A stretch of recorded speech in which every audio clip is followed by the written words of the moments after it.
प्यारे बच्चों, आज हम लोग सीखेंगे प्रतिशत लाभ, है ना, प्रतिशत हानि, यानी लाभ प्रतिशत और हानि प्रतिशत निकालने के लिए। तो सबसे पहले तो आप लोग उनका सूत्र देख लीजिए और हम सूत्र लिखाएंगे, आप लोग कॉपी में नोट कर लीजिएगा।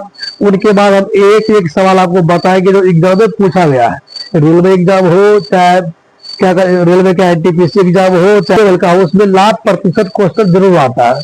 और आप लोग देखिए, पहले हम सूत्र लिखते हैं, उसको आप नोट कर लीजिए और वही सूत्र पर हम कितना सवाल बनाएंगे वो भी आप देखिएगा। लाभ प्रतिशत का जो है सूत्र है, लाभ प्रतिशत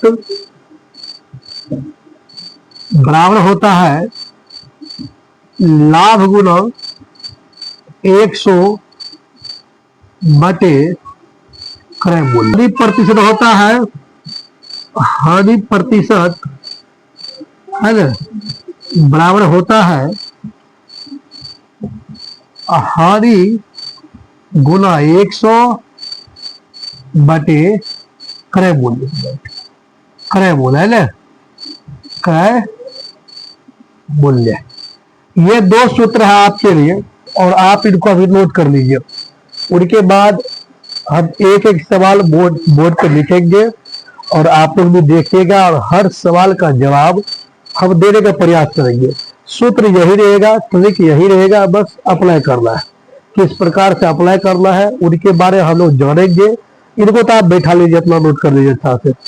लाभ प्रतिशत बराबर लाभ गुना 100 बटे क्रय मूल्य और हानि प्रतिशत बराबर हानि गुना 100 बटे क्रय मूल्य।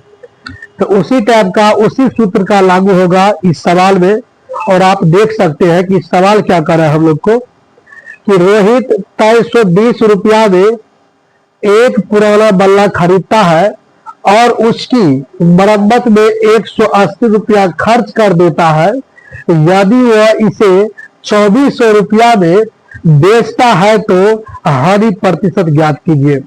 अब ठीक से समझ लीजिएगा, 2320 रुपया में एक बल्ला खरीदा और उसको ठीक ठाक कराने में, यदि मरम्मत कराने में 180 रुपया ऊपर से उसको खर्च हुआ, तो 2320 तो वो हो गया और 180 और खर्च किया, उसको जो जोड़ देंगे तो वो इसका हो जाएगा क्रय मूल्य। और बेचा कितना में, 2400 में, तो ये इसका हो जाएगा विक्रय मूल्य। तो सबसे पहले हम लिखते हैं क्रय मूल्य बराबर, तो यहां आप लिखिएगा क्रय मूल्य इसका कितना हो जाएगा, है ना। इसका जो क्रय मूल्य है ये हो जाएगा 2300। तो ये खरीदा बल्ला, उस पर क्या क्या 180 रुपया खर्च कर दिया, जोड़ जाड़ के इनका कितना निकला था बाबू, 2500 रुपया खर्च किया बल्ला पर और ये बेच दिया 2400 में। तो लाभ हुआ क्या हानि। तो 2500 का संपत्ति था, 2400 में बेच दिया, इनको हानि नहीं हुआ। तो हम यहाँ पे लिखेंगे विक्रय मूल्य बराबर, आप विक्रय मूल्य इसका देख रहे हैं यहाँ पे दे रखा है 2400, तो आप लिखिएगा 2400। तब 2500 को सवार का 2500 रुपया का बल्ला 2400 में बेच दिया तो हानि हो गया। तो हानि कितना का हुआ, तो आप लिखिएगा हानि बराबर, तो है ना, हानि बराबर ये होता है यहाँ पे क्रय मूल्य माइनस विक्रय मूल्य, है ना। तो क्रय मूल्य इसका कितना था, तो 2500 में खरीदा है ना, अब बेच दिया 2400 में, तो बाबू इसका हो गया 100 रुपया हानि। तो हमको क्या निकालना है, हानि प्रतिशत। तो हम आपको सूत्र लिखाए थे ना कि हानि प्रतिशत बराबर होता है बाबू, हानि प्रतिशत बराबर होता है हानि गुना 100, है ना, बटे क्या होगा क्रय मूल्य। तो बाबू हानि कितना हुआ इसका, तो 100, तो आप लिखिएगा 100 और ये तो सूत्र का 100 है, ये रहबे करेगा, कुछ भी हो जाएगा, ये 100 हटने वाला नहीं है यहाँ से। और उनके बाद आप देखिए ये जो क्रय मूल्य है आपका, क्रय मूल्य कितना हो गया, तो 2500, आप लिखिएगा 2500। तो 2 जीरो से 2 जीरो कैंसिल हो गया, 25 से कम 25, 25 चौके 100, यानी इसका आ गया 4% आंसर। ऑप्शन नंबर सी आपका सही जवाब है। आपका अगला सवाल है कि एक मेज का विक्रय मूल्य 6875 रुपया है और लाभ प्रतिशत आपका 25% है, तो मेज का क्रय मूल्य कितना होगा। आपका विक्रय मूल्य दे रखा है, लाभ प्रतिशत भी दे रखा है, आप क्रय मूल्य निकालिएगा तो उनका भी सूत्र होता है। तो हम लोग क्या करेंगे, यहां पर लिखेंगे विक्रय मूल्य आपका दे रखा है 6875 रुपया, ठीक। उनके बाद लाभ प्रतिशत आपका दे रखा है 25। आप जो है ना क्रय मूल्य को आप एक्स मान सकते हैं। सबसे पहले हम इनका बेसिक समझते हैं। एक्स हम लोग मान लिए हैं तो इनका सूत्र होता है। अगर इनका सूत्र याद नहीं तो आपको विक्रय मूल्य का सूत्र याद होगा। विक्रय मूल्य बराबर होता है क्रय मूल्य 1 प्लस लाभ प्रतिशत बटा 100। आप ध्यान दीजिए, अगर आपको लाभ होगा तो यहां प्लस का चिन्ह दीजिएगा, अगर आपको हानि होगा तो यहां माइनस का चिन्ह दीजिएगा। जैसे विक्रय मूल्य आपका देख सकते हैं कि 6875 है इजकल टू, क्रय मूल्य आपका कितना है तो मालूम है, तो आप एक्स माने हैं, एक्स लिखिए यहाँ पर 1 प्लस लाभ प्रतिशत, लाभ आपका 25 है, बटे में आप 100 लिखिएगा। आप देखिए 25 एकम 25, अब 25 चौके 100, यानी 6875 इजकल टू एक्स 1 प्लस 1 बटे 4, फिर ब्रैकेट बंद कीजिएगा। इनके बटे में कुछ होता है 1 आप लिख सकते हैं।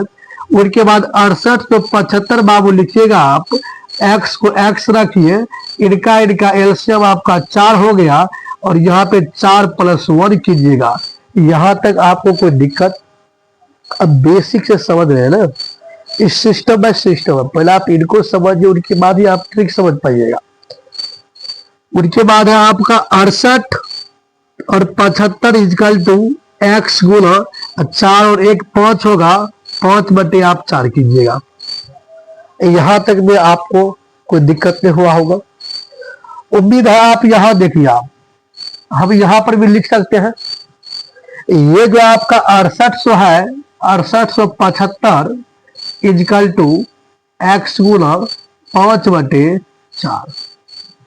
आप चाहे तो 5 से इनको काट सकते हैं इस प्रकार से, 5 एकम 5 है ना, 5 एकम 5, 1 बचा 8 हुआ 18 हो गया, 5 तिया 15, फिर इनका कितना बच गया 3 और 37 हो गया, 5 सते 35, फिर 2 बच गया 25, यानी 13 75 इजकल टू एक्स को पड़ेगा 1 बार तो एक्स होगा बटे आपका 4। इनके बट्टे में कुछ भी लेता आप 1 लिख सकते हैं। जब आप तिरछी गुना कीजिएगा, तिर्यक गुना कीजिएगा तो एक्स को पड़ेगा 1 बार तो एक्स हो जाएगा, और इनको आपको इनसे गुना करना पड़ेगा, तो 13 75 गुना आप 4 कीजिएगा। इस प्रकार से एक्स के मान 4 5 20 का 0 हो जाएगा। हासिल 2, 7 चौका 28 2 30, हासिल 3, 4 तिया 12 12 3 15, हासिल 1, 4 एकम 4 4 1 5। आपका जो है ना क्रय मूल्य 5500 रुपया, 5500 रुपया का जो मेज था उनको 6875 रुपया बेच दिया, इसीलिए इनको 25% लाभ हुआ। तो आपका सही आंसर हो गया कौन, तो ऑप्शन नंबर ए, 5500 रुपया आपका सही ऑप्शन है ए। अगला क्वेश्चन देखिए आप, अगला क्वेश्चन आपका यह है कि यदि एक पंखे का विक्रय मूल्य 306 रुपया हो और हानि प्रतिशत 32% हो तो पंखे का क्रय मूल्य कितना होगा।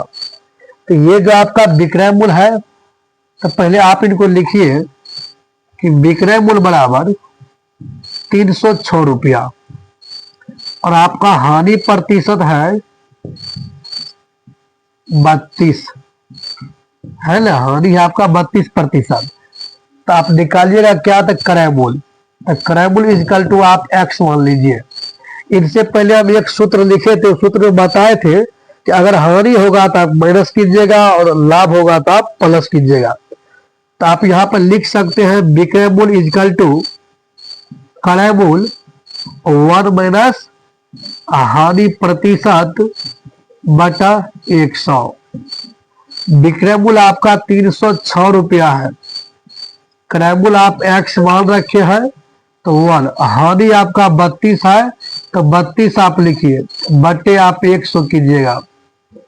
उनके बाद 306 लिखिए और x इनके बटे में कुछ न तो 1 लिखिए। 1 और 100 का जो है एलसीएम आपका 100 आएगा। उनके बाद आप यहाँ पे 100 लिखिएगा, माइनस के 32 कीजिए और 306 इजकल टू x गुना 100 में से 32 घटाइएगा तो आपका 68 निकलेगा और बटे 100। आप 306 इजकल टू x गुना 68 बटे 100। आप यहाँ पर लिख सकते हैं 306 इजकल टू 68x बटे 100। इनके बटे कुछ नहीं है तो 1 लिख सकते हैं। उनके बाद 3 गुना कीजिएगा, 68x तो पड़ेगा एक बार तो आपका हो जाएगा 68x और आप अगर इधर गुना कीजिएगा तो आपका हो जाएगा 306 गुना 100। आप लिख सकते हैं x बराबर 306 गुना 100 बटे 68। अब आप इनको काट सकते हैं। देखिए अब 2 से काटे हैं तो ये हो जाएगा 2 तिया 6 2 चौके 8। 2 से काटिएगा तो ये हो जाएगा आपका इस प्रकार से, है ना। फिर देखिए अगर आप कटता है तो 17 से कटेगा, 17 दूनी 34, 17 नवा 153। उनके बाद 2 से काटेगा तो कर जाएगा 50 बार में। तो आप यहाँ पर लिख सकते हैं 9 गुना 50 यानी 450। ये आपका सही आंसर है।